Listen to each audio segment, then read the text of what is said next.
5, 4, 3, 2, 1, 0.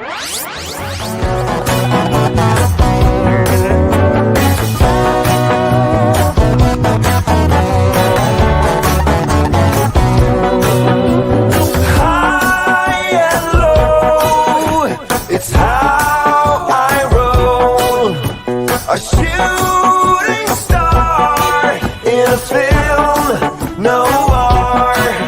I'm floating around 10 feet on the ground. I'm floating around 10 feet on the ground.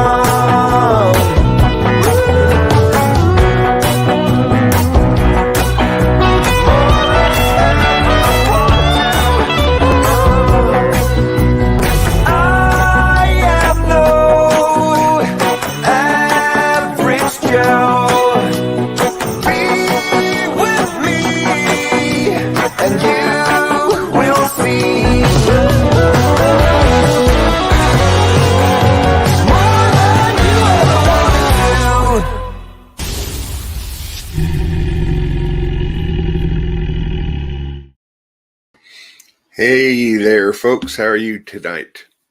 Dr. Baranchak, Dr. John Baranchak here. Hello, Craig. Hello, Susan Lawrence. Hello, John Ayers. Unc, nice to see you, buddy. Charlotte J, nice to see you again. I appreciate all you guys, you return viewers, very much. I welcome any new viewers onto the show. Tonight's show is going to be part 2 on bias. Probably going to run into part 3 next week to get this whole thing wrapped up. We'll see how far we get tonight. It usually takes me about an hour and 15 minutes to an hour, or an hour and a half, to present this whole presentation as one. It may go a little slower. Hey, Eric. Nice to see you, bud. So we'll see how things go today. As always, feel free to chat in lowercase, ask questions in uppercase, a Sasquatch talk. As well, feel free to subscribe. Feel free to hit the notification button and like. All those things help us. Not only help me personally, but help the entire network. I think we've got a bang up network here. And again, if you haven't checked out any of our other Sasquatch or Bigfoot shows, please do. I never fail to be impressed with the shows that I tune into to kind of learn from the pros. So we've got some really good Bigfoot shows going on the Untold Radio Network. Hey, ASPA 60. Nice to see you here and taking the time and I guess staying up late to tune in. I really appreciate that. So to kind of move things along tonight, I'm going to tell a story that I might have already told. I may have even told it in the last episode on bias, just as part of a explanation. But it's a relatively short one, so it'll give us more time to get through some more slides. I was recently on a BFRO expedition. I had the honor of being invited by Lori Wade, who is just an awesome investigator and an awesome expedition leader. If you ever get the chance to go on a BFRO expedition with Lori Wade, I highly recommend it. She's not paying me for the plug. A lot of my expeditions have been on her show, under her leadership is really where I cut my teeth on Bigfoot. And so it just doesn't get any better than a BFRO expedition with Lori Wade. And so just about 3 weeks ago, she invited me up there to do, in fact, the very talk that I'm doing now. And Craig, you saw Craig in there. Craig Roach and I went out the first night of the BFRO expedition, and then I attended the other nights of the expedition with the BFRO crew. And with my limited walking abilities, Craig and I and my dog Hoss just kind of jumped into his car and kind of cruised around to some of his favorite spots, because it just so happened where the BFRO expedition was, Craig lives about 45 minutes away. So it was awesome for me because I got to spend some time with him at the beginning of the expedition. And then we spent a few days together after the expedition and did some more scouting. When it was just him and I after the expedition, the first time ever that I went into a graveyard and had my camera drained, which was something else. I've heard a lot about that, never experienced it. And then at the very next site we went to, down the road from the graveyard, we heard some I don't know how to describe it, grunts, or I think I imitated it when I discussed it on the show, but we heard a bunch of them consecutively, and it pop, pop, pop, pop, pop, pop, pop. It didn't sound like pow, but I think 14 grunts the first time and maybe 5 the second time. So it was incredible, those two things. At that same spot, I got whistled out, and just a crystal clear whistle. It was so clear, I thought it had to be a human. We didn't see any humans. I'm considering the possibility that it might have been a Bigfoot. But on the first day of the expedition, Craig and I went out with Hoss, my dog, and we just kind of would pull up to some of his hot locations, spots that look good. And we pulled into this little cul-de-sac and backed up, kind of pulled in with our back, I think, towards some water or land. I was sure it was water, but later on somebody made me question that. And we both rolled our windows down and just sat and listened. And we heard some tree falls. And if you've ever heard a tree fall, the initial pop, or the initial fall before it begins to hit other trees, is positively explosive. It's like a bomb going off. And then of course, the tree that falls into other trees. And that's pretty loud and impressive as well. Interestingly, and again, this is tying this back into perception and how we're hardwired for bias through perception, through our nervous system. Interestingly, we're sitting side by side in the car, not 2 feet between us. Of course, did you hear that? And yeah, of course, how could you not hear that? Well, I said to Craig, that's got to be 2 trees pushed over at the same time and falling and crashing into other trees. He said, no, I don't know. I think it was just 1 tree, but it was because it was so, he said it was like boom, boom, boom, boom, boom. So we both agreed that we heard tree falls, but 2 feet between us, we both experienced them and perceived them in a different way. So the point being, our perception is subjective. We both experienced the same thing, but our perceptions were different. Well, that night, Craig left, and the following morning is went on a BFRO expedition, and Lori's BFRO expeditions. they do a debriefing where each group had taken notes on their experiences, and the note taker and some of the group members stand up in front of the group and explain what they heard. And I was listening to hear any other group reporting tree falls, because when that happened, we both turned around and looked behind us because it came from behind us, and I saw what I thought was a campfire reflecting on the lake. And Craig, if we were not with a lake to our back, please chime in there, bud. And I listened and I listened. Somebody said, yeah, we heard one tree fall and then four shots from a gun. Nothing about what we experienced sounded like a gun. So after all the groups had gone, I raised my hand and said, well, Craig and I, we heard some tree falls, either one or two. And I'm surprised no one else reported that or heard that.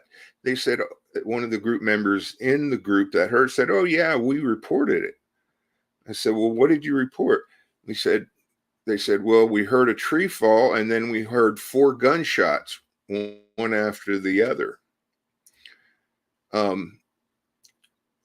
Who's right and who's wrong? Who can say? My point is that 2 people sitting right next together perceived it differently because of our perceptions and the biases that our perceptions led us to.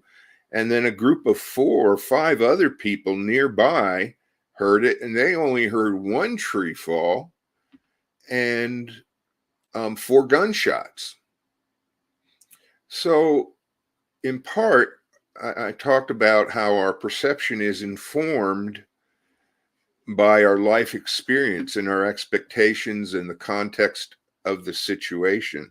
And that to me is just an incredible example of that, and how all 4 of us, although we all experienced the same phenomena, we perceived 3 different, 4 different, 5, depending on how many were in that group. We perceived at least 3 different experiences from those trees falling. And that shows our bias. So last week we talked about what I just talked about, how our bias is hardwired in through our nervous system. And we talked about something called confirmation bias, whereby we hear things that we channel into our previous experiences to help us make sense of things. Today, we're going to move on from confirmation bias, and again, a more technical definition, tendency to look for information that supports rather than rejects one's preconceptions, typically by interpreting evidence to confirm existing beliefs while rejecting or ignoring conflicting data. It has the potential to run rampant in Bigfoot field research, and I think I just gave a pretty good example of that. So the next topic we're going to talk about is investigator bias and demand characteristics. I'm going to start with demand characteristics. I first learned about demand characteristics, I think, in my high school psychology class, and it was framed to us as the foot in the door technique.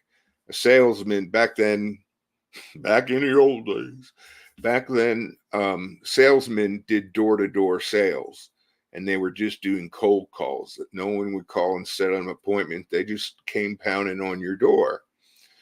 And the big idea for the salesman back then was to get in the house, because getting in, whether you needed the product or not that they were selling, getting into the house created something we'll talk about in a little bit, cognitive dissonance, this this imbalance between we don't want this product, but yet we're here to we're here to listen. We're going to listen to this person anyways. Another way to reflect on demand characteristics, which is kind of embedded in the first example, but I got a better example, is that the situational and environmental variables pull for certain behaviors. And I think I talked about this last time. You know, when I leave for a Bigfoot expedition, typically I drive a couple, 3 hours. I've got a habituation site 45 minutes from my house. But as I'm getting my trailer, as I'm packing up my truck, what am I thinking about? I'm thinking about Bigfoot. As I drive those hours up to the expedition site, I'm thinking about Bigfoot. I'm getting more excited. You get there, you see old friends, everybody's excited about going out and getting Bigfoot. Most people, I always am excited about the possibility of a Class A sighting. That's on my bucket list, as it were. And so then you sit down, you go through an orientation, then you get ready to be divided up into groups after we have dinner. And subgroups of people are sent out into the woods. So by that time, you're really amped and you're hoping to see a Bigfoot. And there's nothing wrong with that. There is nothing wrong with that. But that situation creates a mindset where you're more likely to attribute the experiences you have to Bigfoot, even after you try and debunk all the other possible things it could be. You're still tilted somewhat towards attributing that to Bigfoot. I forgot to let my cat and my dog out today. I apologize. So that's demand characteristics, a little bit of cognitive dissonance.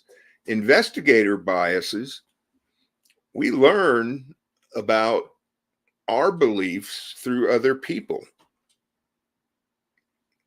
Whether, especially when you're new to the field and you haven't had any experiences, you're on that expedition with people who have been doing it for decades, typically.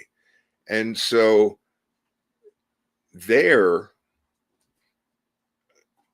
beliefs, their biases, what they think is going on are passed on to you.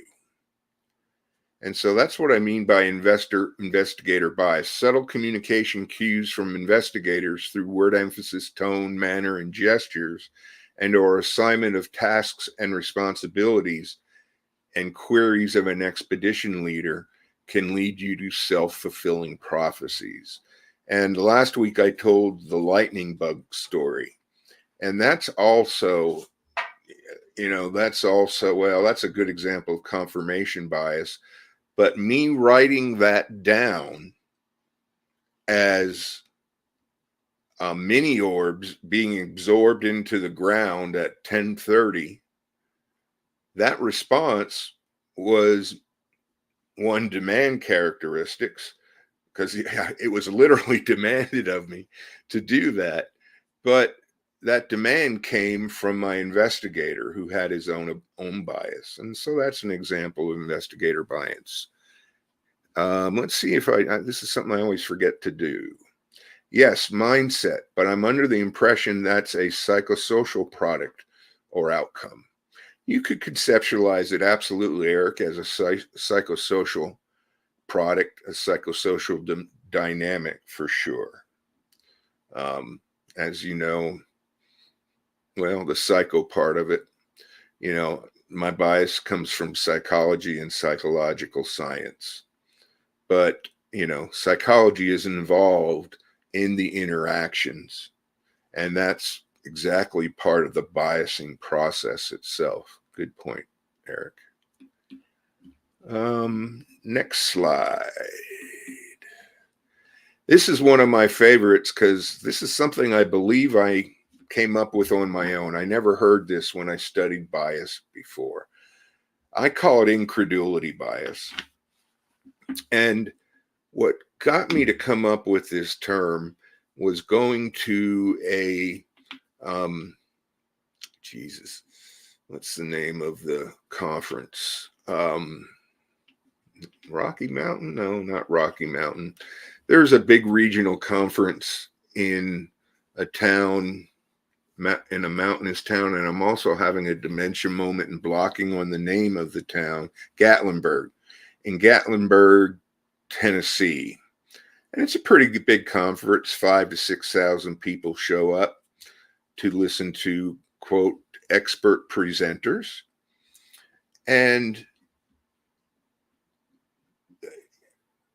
at the end of each conference, they have a question and answer period, and all the expert panelists come up onto the stage and field questions spontaneously from the attendees. And somebody walked up, you walk up to a microphone and ask the panel or someone specifically on the panel your question. And the person asked the entire panel, what are your thoughts on mind speak? And if you've attended previous episodes, you've heard this story as well. Well, one of the experts that I was least familiar with, he sits forward up forward in his chair, acts like he's concentrating, and puts his hand to his ear and sits there in silence, say for about 20 seconds. And then he said, "Did you get my answer?"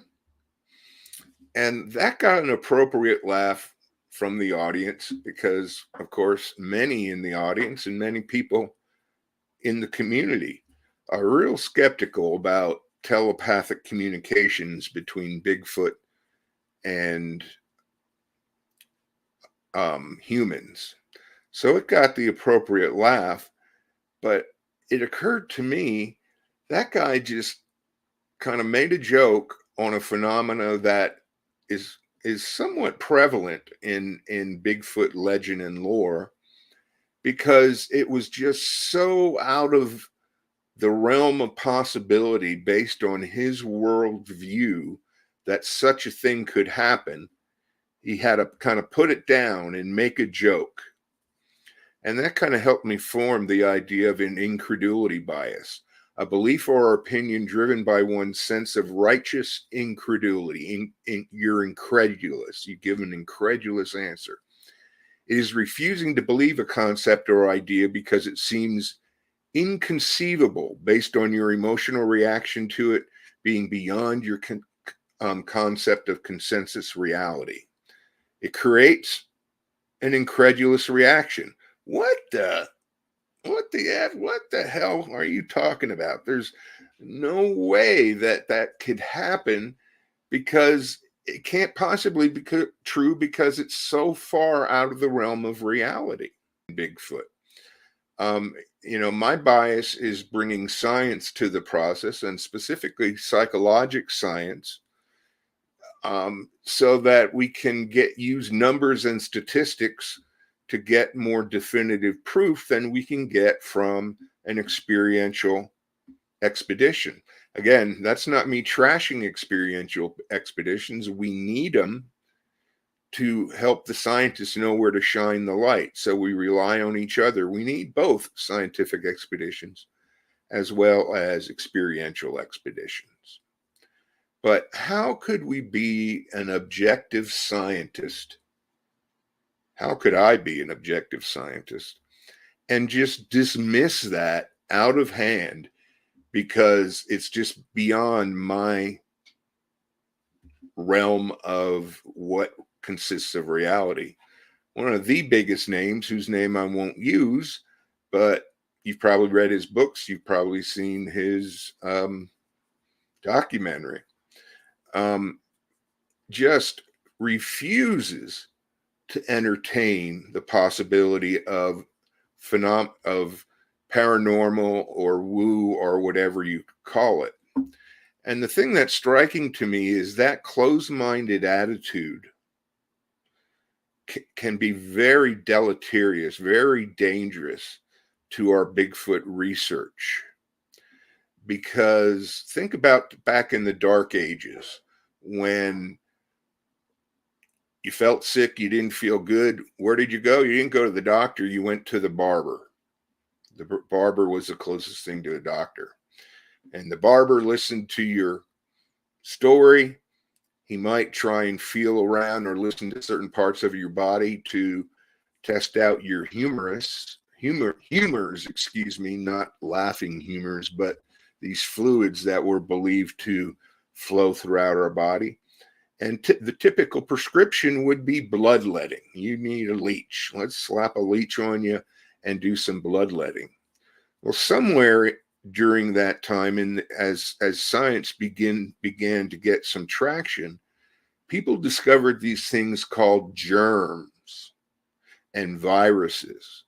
But of course, they only discovered them with the advent of the microscope. And not everybody and their mother got a chance to look for a microscope. And as a result, dare you suggest that bloodletting isn't going to happen because it's a disease or an illness caused by a virus or some kind of germ? Well, there's no such things as germs. That can't possibly be the cause of it, because if it was the cause, we'd be able to see it. Well, thank God science advanced, but think about the state that healthcare would be in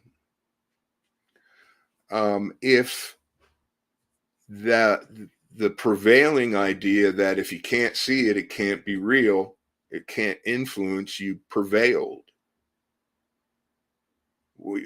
Our medical community would be in a mess. And I think that's analogous to what a lot of scientists do when they, out of hand, through incredulity bias, just kind of immediately dismiss it because there's just no possible way it could happen. Jennifer Arnold's got an awesome question. Aren't a lot of people in the scientific community guilty of this? Yes, ma'am, there are. And interestingly, Eric Sell there, he's a friend of mine. We went to high school together, and we've recently reestablished our relationship when I went home to see some friends. And Eric has an awesome mind. And so about once a week, maybe every week and a half, 2 weeks, we get together over the phone or over texting and have these heavy, deep, and real conversations. And I posted something about bias and science versus experiential research that somebody took great umbrage with. They got very offended that I didn't suggest. I said that experiential research, seeing one in person, even a Class A experience, is great proof. It's proof to you, the person who saw it, anybody else with you. It's proof to people who know you to be honest and believe your story. And it's proof to other people that have had that same experience. But that is not considered scientific proof. Those sightings boil down to what's called anecdotal data. And while anecdotal data, again, shines the light where the scientists need to investigate, anecdotal data to scientists is considered the weakest form of evidence.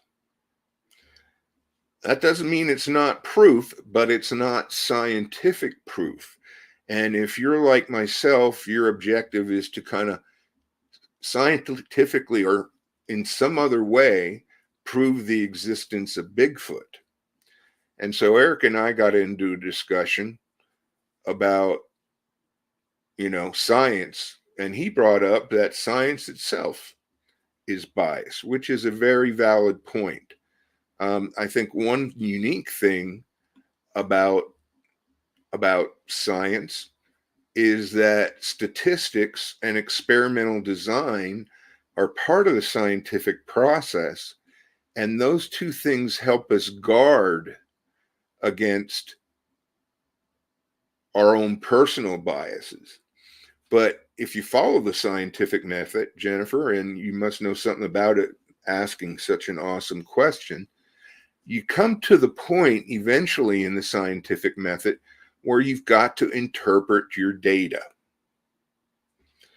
And this is a big area in the where in the scientific community, our own personal bias or if the results don't look right to us, if they just seem infeasible to us, oftentimes people, and the people being scientists, try to explain away that data and that result in a different way, minimize it, tie it into their own belief system, confirmation bias. So yes, scientists are not immune to incredulity bias. But the reason I'm here promoting science is because there are other experimental design and statistical analysis protections against that. And again, not putting down an experiential expedition, but an experiential expedition doesn't have those protections set up because they're not doing an experiment and following all the way through to statistical analysis, repetition of the study, so on and so forth. They're not using the complete scientific method. Again, that doesn't make them worse and make scientific expeditions better. We need each other. The scientific community needs the experiential expeditions to have those experiences so that the scientific community can focus their experimentation on those phenomena. But so yes, people in the scientific community are guilty of this, absolutely. And I'm not sure whether you were here when I alluded to one of the biggest scientists in Bigfoot right now. He is a scientist, and he just refuses to entertain any possibility of woo or paranormal activity associated with Bigfoot. I, for one, I'm striving to be as objective of a scientist as I can, and I, for one, can't reject it, but I can't say it's true. And it's not because I disbelieve people's experiences that they've had that are woo or paranormal. It's because we haven't objectively identified it or proved it through using the scientific method to validate that that's going on. That's not dismissing or minimizing people's personal experiences. But if we're looking for proof, and in particular proof with Bigfoot, guess what? The scientists are the gatekeepers of that proof. I didn't set up the scientific standards. I don't personally guard the gate.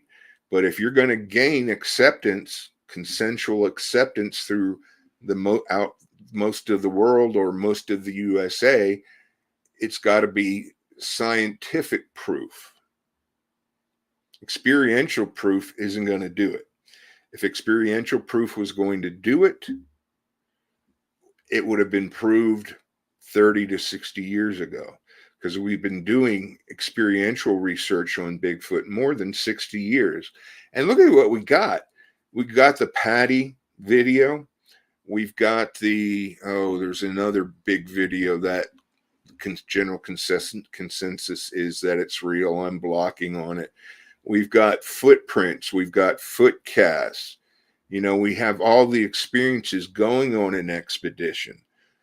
We've got thousands and thousands of people who probably didn't have much thought given to Bigfoot, and they've had these Class A sightings. They just accidentally happen upon these creatures and they see them.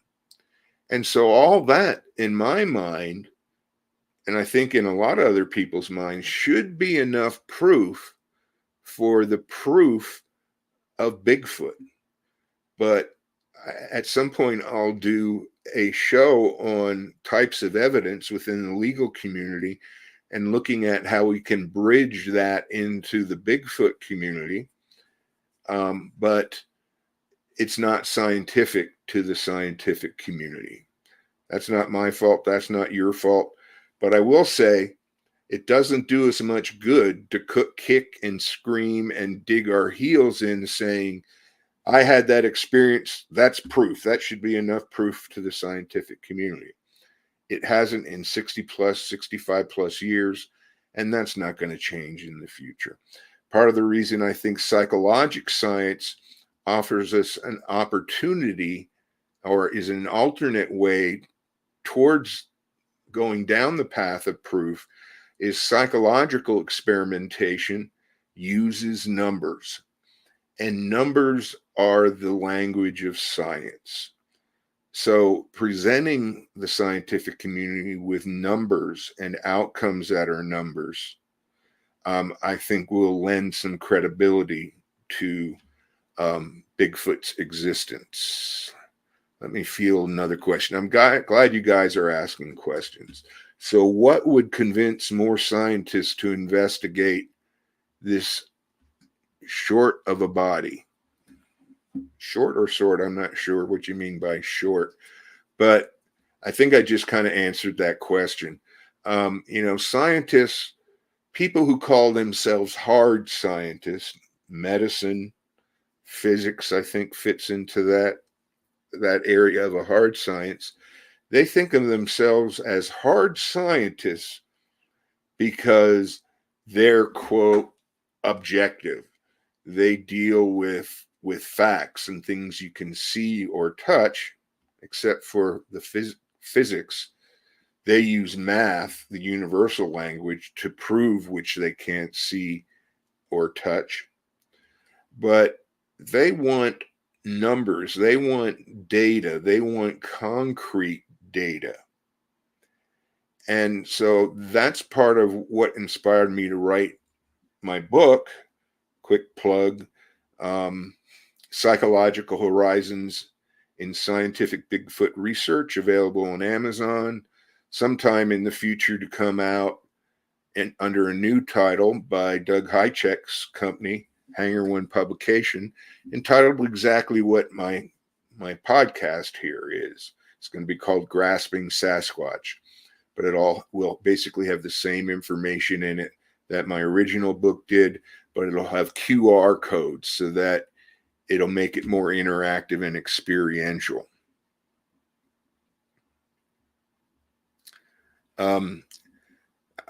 ASPA 60,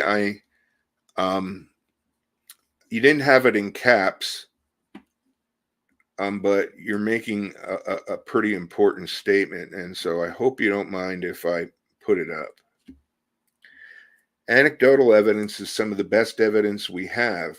If aspects of this evidence are woo, sounds, lights, etc., and remain immaterial, how does reductionistic material science measure that? Wow. You use psychological science. Erica, you don't have to lob me the softball question. Part of what's interesting and part of why I value psychology and why I believe it's part of the answer to your question is because of psychologic science's ability to capture the intangible. Okay? Think about emotions. We can, quote, measure emotions, but emotions are an internal state. you really can't know a person's internal state. All you can do is measure the behavioral and verbal phenomena that are generated from those feelings.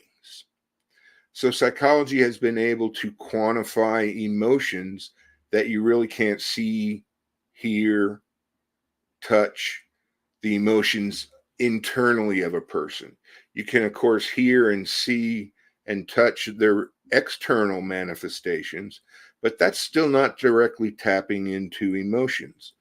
The same with intelligence. You know, you can see an intelligent person's work product. You can hear it in their speech and their logic and reasoning, but that's not their raw intelligence. That's a manifestation of their intelligence. And again, psychology has been able to capture that manifestation of intelligence, measure it through IQ tests, and provide verification and objectify it to a point that it can be measured. Last but not least example that I have is MRIs. The science of MRI films. In case you didn't know it, MRIs are not a see through your skull photograph of your brain. MRI stands for magnetic resonance imaging, and they inject a magnetic dye into your system, and then the machine that they put you in is a big old magnet, and through a computer program, an image is developed of your brain based on how your brain is metabolizing, and that the magnetic substance is processed through your brain. And that is what creates what looks like an image of your brain on an MRI film. But that's not an actual image of your brain. That's a computer generated image of your brain. And I'm just following up with you and Eric. Great point. Reductionistic limits. Deductive reasoning should not preclude the value of inductive reasoning. I think inductive and deductive reasoning are important, but I think also they're vulnerable to bias. And anything that can be done to guard against bias, which is why I'm sitting here talking to y'all on this program. If you come to understand bias and how it can occur, you can help yourself guard against it. Doesn't mean that you're going to always be successful in being unbiased, but it helps guard against it. Let's see if I can figure out how to take these things down.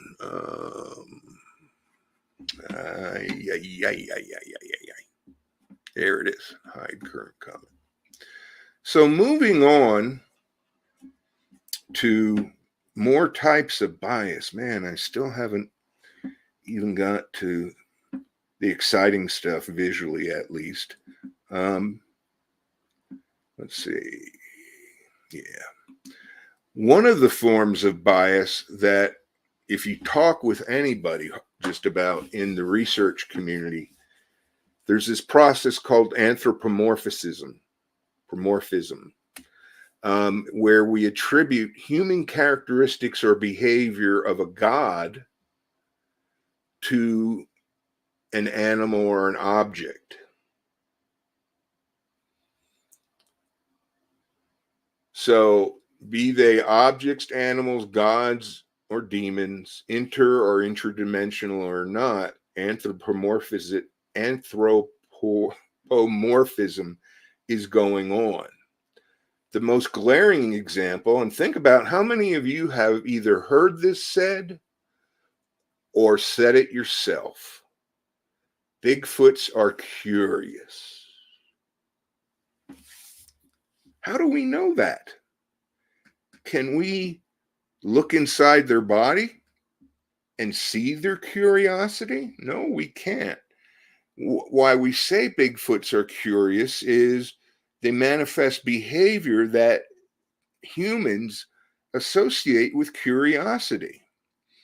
But if you do a little research, thankfully, like I had to write my book, again, BFRO and most researchers and investigators of Bigfoot, part of what you want to do is you want to rule out other possible explanations for the phenomena that you experience before you attribute it to Bigfoot.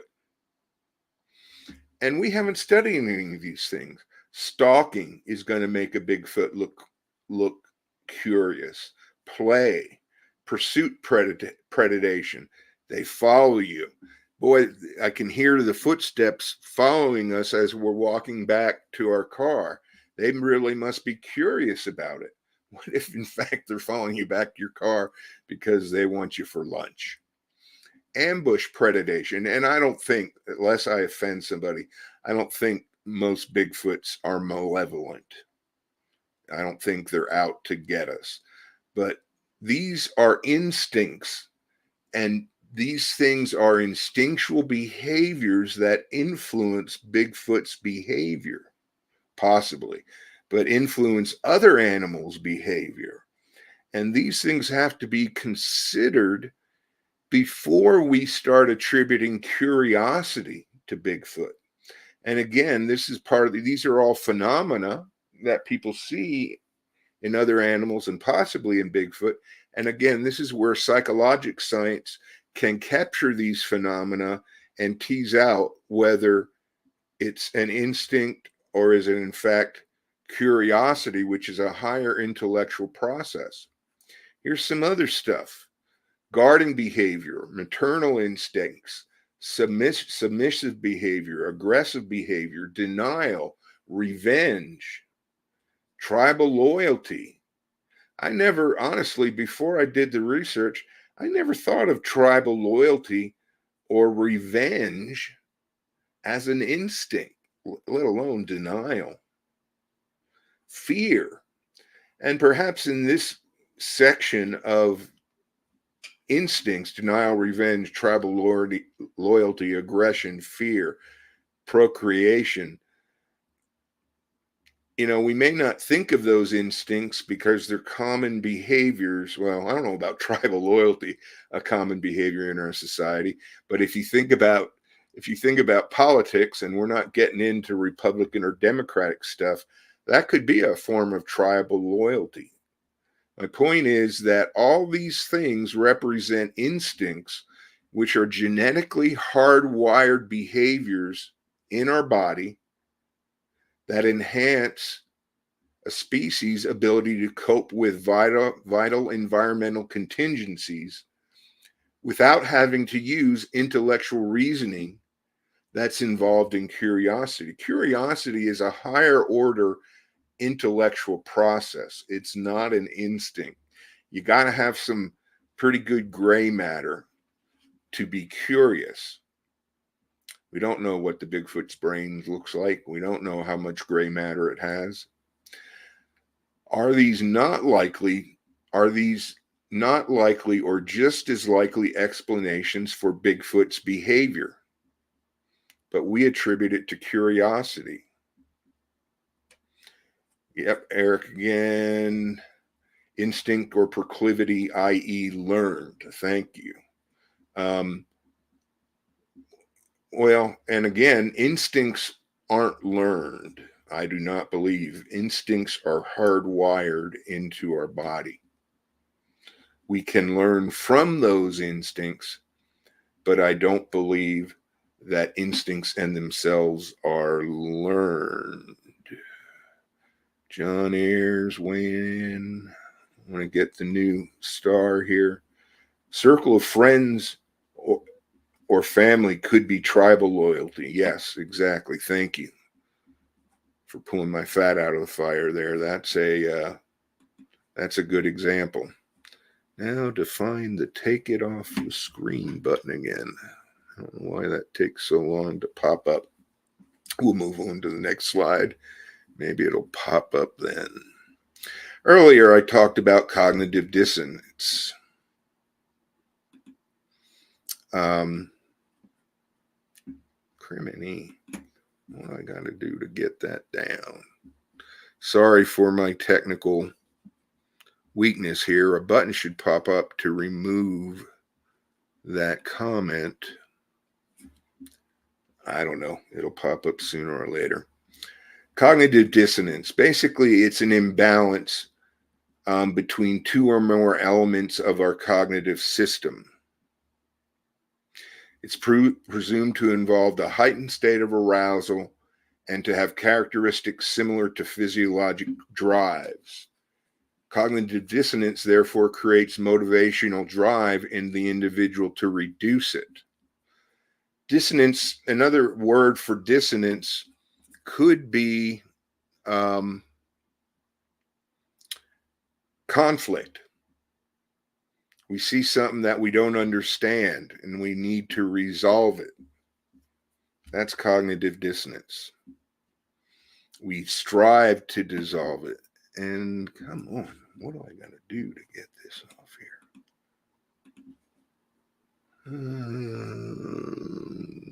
Come on.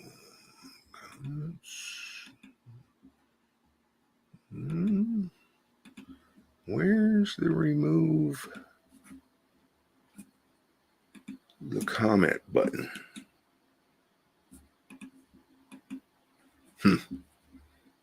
Go figure.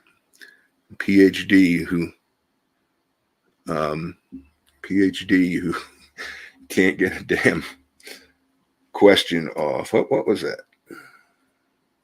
Anyways, we'll muddle through as best as we can. Cognitive dissonance runs rampant in the Bigfoot field. You hear a sound. What was that? Did you hear that? Was that a Bigfoot sound? Was that a Bigfoot smell? Our mind wrestles with what was that? It creates this need. It creates this need to resolve that inconsistency in our brain or in our mind. Not understanding what it was, not understanding what it was, pushes us to resolve and try and understand it. Because our perception is informed and influenced by our life experiences, we don't all share the same life experiences. We don't all perceive things the same. And therefore, we perceive things differently. We may resolve that cognitive dissonance differently from each other, and our biases come in. Sometimes our biases are going to be correct. Sometimes they're not. Somebody just had a good question up. I'm sorry. I hope you guys don't mind if I'm bringing in your statements, even though they're not caps. How can there be bias when it comes to Sasquatch? We don't know them and they don't know us.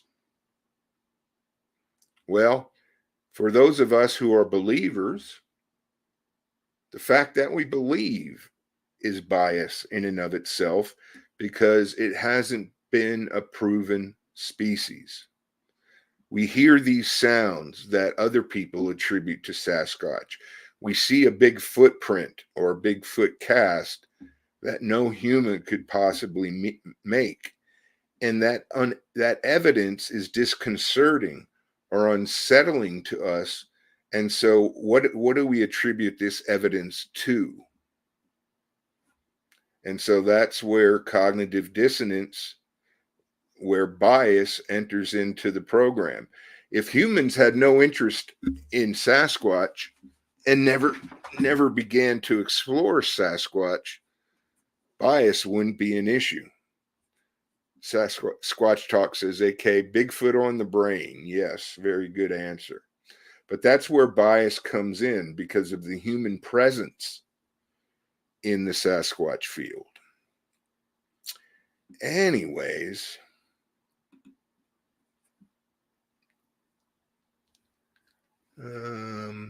any questions as I try and wait for that change, remove the slide thing to pop up again? I got to figure out how to provoke that on my own. Anybody have any other questions before we've got to sign off tonight? And again, I'm not complaining about it going slower, but I please hope you'll keep coming back for more of this discussion. As just a quick teaser, we're getting into what I think is some of the coolest stuff. After images, some visual phenomena that influence our perception, figure ground, pareidolia. We're going to look at pareidolia.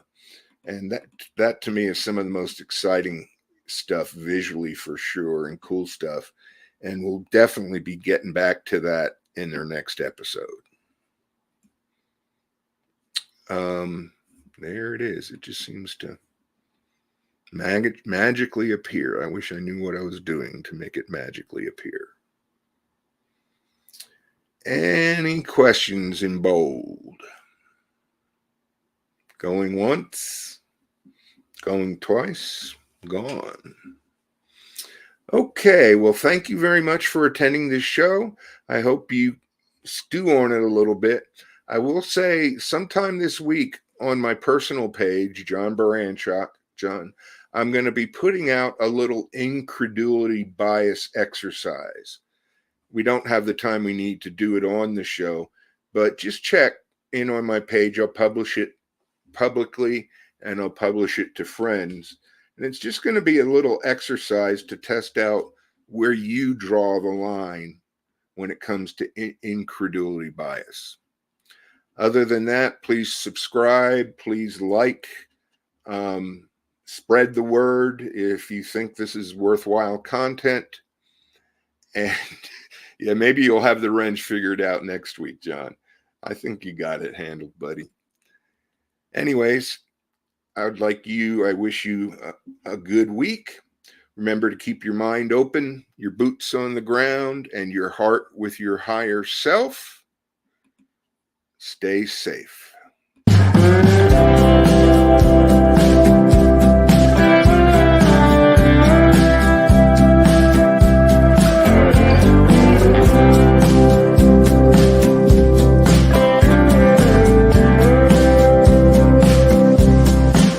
I see you running out of reason. Don't try to blame it on the seasons. Why you wanna walk away? When we began, swear we had something that would last. Baby has a feeling best. Falling in was easy. How do I make it stay? I'll never let go of you. Tried and true. Oh, I'll never let go of you. Tried and true.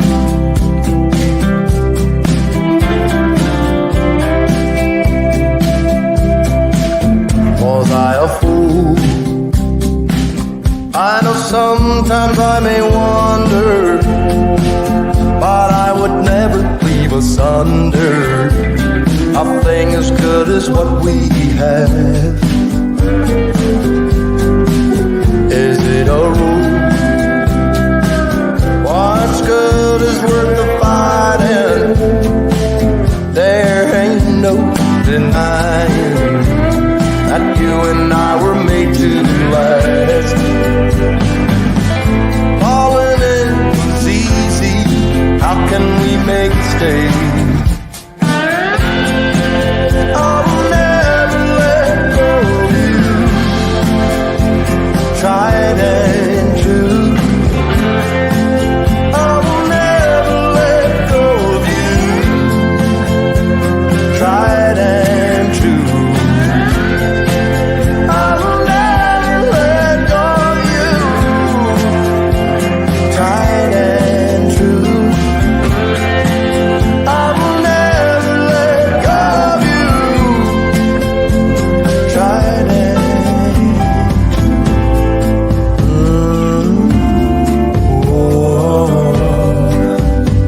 you had a change of heart.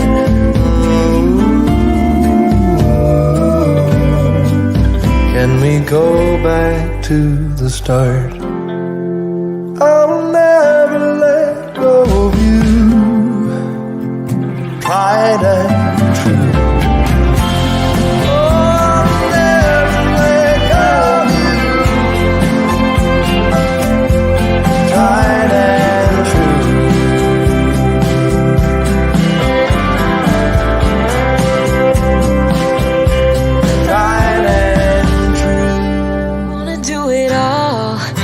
By my side, if you're in, meet me here tonight.